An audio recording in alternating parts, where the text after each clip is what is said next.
terkait tentang Minangkabau dengan Pancasila, maka kita bisa lihat satu persatu dari sila-sila itu.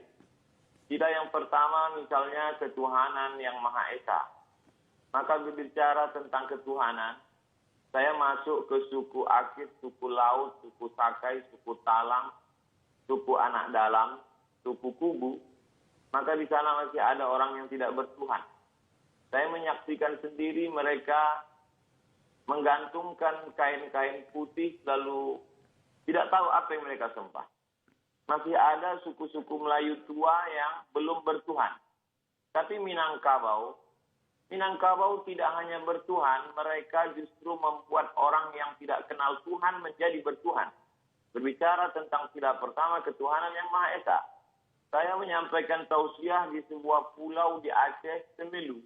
Di sana saya diajak berziarah ke salah satu makam tua dan orang tua yang menyebarkan Islam itu berasal dari bumi Minangkabau. Kemudian saya pula bertausiah di Sulawesi Tengah di Palu.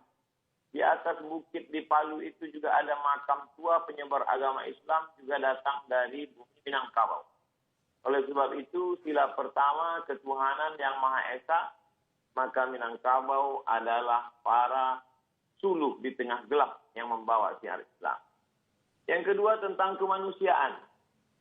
Di depan rumah orang Minangkabau ada rangsiang, tempat menyimpan beras. Beras itu dibagi-bagi lagi. Ada beras yang dimakan keluarga, tapi juga ada beras yang jadi makanan untuk fakir miskin. Orang Minangkabau adalah orang yang paling peduli terhadap kemanusiaan. Oleh sebab itu, orang Minangkabau membuka rumah makan. Mereka tidak menganggap pekerja itu sebagai kuli yang digaji, tapi mereka dianggap sebagai saudara yang sistemnya bagi hasil. Karena mereka melihat sebagai kemanusiaan. Itu maka rumah makan berkembang pesat yang hari ini dia menjadi tukang angkat piring. Tahun depan, dia insya Allah akan punya rumah makan. Kemanusiaan. Tentang persatuan Indonesia, orang Minangkabau amat sangat cukup rukun dan syarat untuk membuat sebuah negara. Masalah diplomasi, tidak ada yang lebih hebat daripada diplomasi Haji Agus Salim. Dia berhadapan dengan orang-orang Belanda, orang-orang Eropa, berbagai macam bahasa dunia dia kuasai. Tentang masalah ekonomi, kita tahu siapa Bapak Koperasi Indonesia, ialah Bung Hatta. Tentang masalah agama, jangan tanya lagi. Orang Minangkabau, prestasi agamanya bukan tingkat nasional. Tapi dia adalah Imam Masjidil Haram, Syekh Ahmad Khatib Al-Minangkabau. Universitas Al-Azhar dalam sejarah hanya sekali memberikan penghargaan Dr. Honoris Causa kepada seorang ayah yang anaknya juga mendapatkan Honoris Causa. Dia adalah Haji Abdul Malik Karim Amrullah, dan ayahnya Abdul Malik Karim Amrullah juga mendapatkan Honoris Causa dari Al-Azhar. Ekonomi, politik, agama, orang Minangkabau punya. Bagaimana dengan tentara? Tentara-tentara Minangkabau tidak dididik di Indonesia. Haji Miskin, Haji Tiobang, Haji Sumani, Tuan Kunan Renceh. Mereka adalah tentara-tentara yang luar biasa. Tapi kemudian mereka tidak membuat negara. Mereka justru menggabungkan diri dengan negara Kesatuan Republik Indonesia. Karena mereka mengamalkan pengawal Persatuan Indonesia. Tentang masalah musyawarah. Sila yang keempat. Musyawarah, bule ayah dek pambuluh, bule kato dek mufakat. Air itu menjadi bulat kalau dia lalu di pembuluh. Sedangkan kata itu menjadi bulat kalau dia ada musyawarah mufakat. Orang Minangkabau tidak mengambil keputusan sendiri dengan kepalanya sendiri. Dia tahu dia mungkin silap, salah, dan lupa. Orang Minangkabau mengenal filosofi tiga tungku sajarangan. Kalau kita memasak ada 3 tungku di sana. Tungku inilah yang menampung dandang yang begitu besar. Tungku ini juga yang merasakan panasnya api di bawah. 3 tungku sajarangan, nenek mama, alim ulama, cerdik pandai. Orang Minangkabau berkata, duduk sendiri sampai duduk bersama lapang.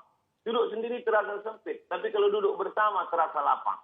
Kenapa demikian? Karena mereka lebih mengutamakan musyawarah dan mufakat. Lalu kemudian tentang keadilan sosial. Orang Minangkabau amat sangat adil. anak didukung, kemanakan dipangku. Perempuan Minangkabau tidak pernah perlu jauh dari kampung halamannya untuk cari makan. Kenapa demikian? Karena mereka punya nenek mama yang adil. Perempuan tidak pernah mengalami diskriminasi. Karena perempuan ada harato tinggi yang tidak dibagi. Sebagian ulama mempermasalahkan harato tinggi. Kenapa tidak dibagi menjadi ahli waris? Karena itu sebenarnya adalah wakaf keluarga. Ketika seorang perempuan tidak punya suami atau ayahnya meninggal, tidak keluarga laki-laki tidak ada. Siapa yang akan menyara hidup dia memberi makan dia? Ada harato tinggi.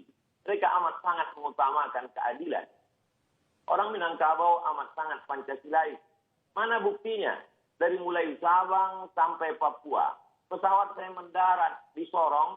Begitu turun saya di airport, tangan melambai dari jauh. Saya suruh dia mendekat ke mobil saya tanya, ada apa? Ambo urang Payakumbuh. Betapa jauh tempat kita memandang, tapi orang Minangkabau sampai juga ke sana. Saya diminta untuk memberikan sepatah dua patah kata untuk penggalangan dana Surau Sydney namanya. Tidak hanya ke Indonesia, sampai ke Sydney orang Minangkabau bisa bersosialisasi. Dia diterima di mana dia berada. Karena orang Minangkabau punya filosofi di mana tanah diinjak, di situ langit dijunjung. Di mana bumi dipijak, di situ langit dijunjung. Orang Minangkabau tidak pemarah. Orang Minangkabau tidak pendendam. Orang Minangkabau bagaimana berdebat hebatnya Muhammad Yamin dengan Buya Hamka. Tapi kemudian sebelum meninggal dunia, apa kata Muhammad Yamin? Nanti jenazahku tolong dibawakan oleh Buya Hamka ke kampung halaman. Mereka memang berdebat. Mereka memang orang-orang yang argumentatif. Tapi hati mereka lembut dan baik. Lalu kemudian 3 bulan. Kalau kita merdeka 17 Agustus, 3 bulan sebelum itu, 29 Mei 1945, maka Muhammad Yamin, putra Minangkabau, sudah menyuarakan tentang pri kebangsaan, kemudian pri kemanusiaan. Setelah itu lalu kemudian pri ketuhanan, pri kemasyarakatan, lalu kemudian kesejahteraan dan sosial. Jadi embrio pemikiran Pancasila itu berawal bermuara dari Minangkabau. Lalu kemudian barulah disuarakan oleh Bung Karno, lalu kemudian disusun secara rapi dan sistematis oleh 9 orang. Dan di antara 9 orang itu, 3 orangnya adalah Minangkabau. Agus Salim, Sultan Syahrir, dan kemudian pula Agus Salim, Muhammad Yamin, dan Bung Hatta. Kalau 9 orang ada 3 orang Minangkabau, maka sesungguhnya Minangkabau mewarnai setiap gerak langkah pemikiran orang Indonesia. Jadi saya kira ini adalah ikram gratis untuk anak-anak muda Minangkabau supaya dia lebih memahami siapa Minangkabau, apa Minangkabau, bagaimana sejarah orang Minangkabau.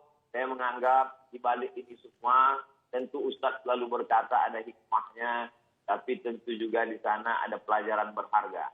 Man takallama faqad arada aqlahu 'alan nas. Siapa yang berbicara, sesungguhnya dia sedang mempresentasikan isi kepalanya kepada orang banyak. Siapa yang berbicara, dia sedang menunjukkan isi kepalanya kepada orang banyak. Oleh sebab itu, kalau kita tidak terlalu terlatih biasa untuk bicara, lebih baiklah bicara pakai teks, lebih selamat. Karena kita pun memang sudah terbiasa berbicara pakai teks dari dulu sampai sekarang. Saya pun sebelum bicara, saya latih-latih dulu. Mudah-mudahan tidak terpeleset karena kita manusia biasa, boleh jadi kita terlupa, tersilap, dan tersalah. Saya kira demikian, Bang Karno.